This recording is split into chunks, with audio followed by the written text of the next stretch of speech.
संगीता चांदगुडे, कुणाल चांदगुडे आणि मुरलीधर चांदगुडे हे दुसरे तिसरे कोणी नसून संगीता चांदगुडे ही माझी मोठी बहीण आहे. कुणाल माझा बहिणीचा मुलगा आणि तो माझा मेवणा आहे. आज त्या तिघांना गमावून आमची काय परिस्थिती आहे हे आम्हाला फक्त आम्हाला आणि आमच्या कुटुंबांना माहिती आहे. आज जेव्हा आम्ही सोशल मीडियावर सगळे जास्त व्हिडिओ बघितले गेले, आज आमच्या कुणालला जेवढ्या गोष्टीमध्ये बोललं जात आहे की फक्त मोबाईल न घेतल्यामुळे त्यांनी त्याच्या आई बाबांना जाण्यासाठी भाग पाडलं.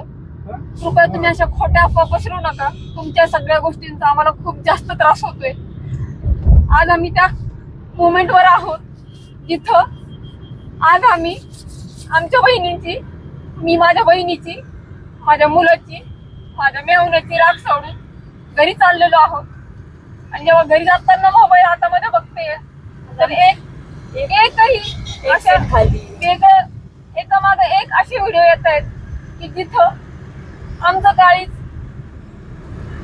एकदम खाली बसलेले आहे. तुम्ही तुमच्या मत मांडून टाकलेले आहेत व्हिडिओच्या मार्फतमध्ये.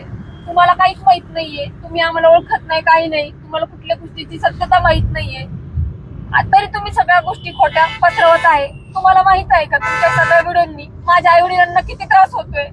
आज आम्ही 4 बहिणी आहेत. आज आमच्या वडिलांनी त्यांचं पहिलं लेकरू गमावलेलं आहे. तुम्हाला जर फोटो वाटत असेल तर इकडे बघा. ही माझी बहीण आहे, ही माझी बहीण आहे. आज आम्ही 3 बहिणी पारख्या झालो आमच्या मोठ्या बहिणीला. कृपया कुठले पण व्हिडिओ बनवताना थोडा विचार करा.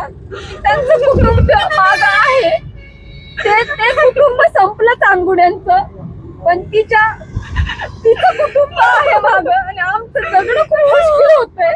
आम्ही आमच्या मनस्थितीत नाहीये की आम्ही कसं पुढे जायचं, आम्हाला कसं सावरायचंय.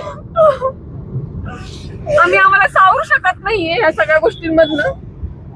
तर कृपया आमच्या कुणालला, आमच्या दीदीला, आमच्या मेहुण्यांना काहीही बोलण्या अगोदर थोडा विचार करा की त्या सगळ्यांना बोलताना आज माझे आई वडील 75 वर्षापेक्षा मोठे आहेत. ते हा धक्का येऊ शकणार नाही.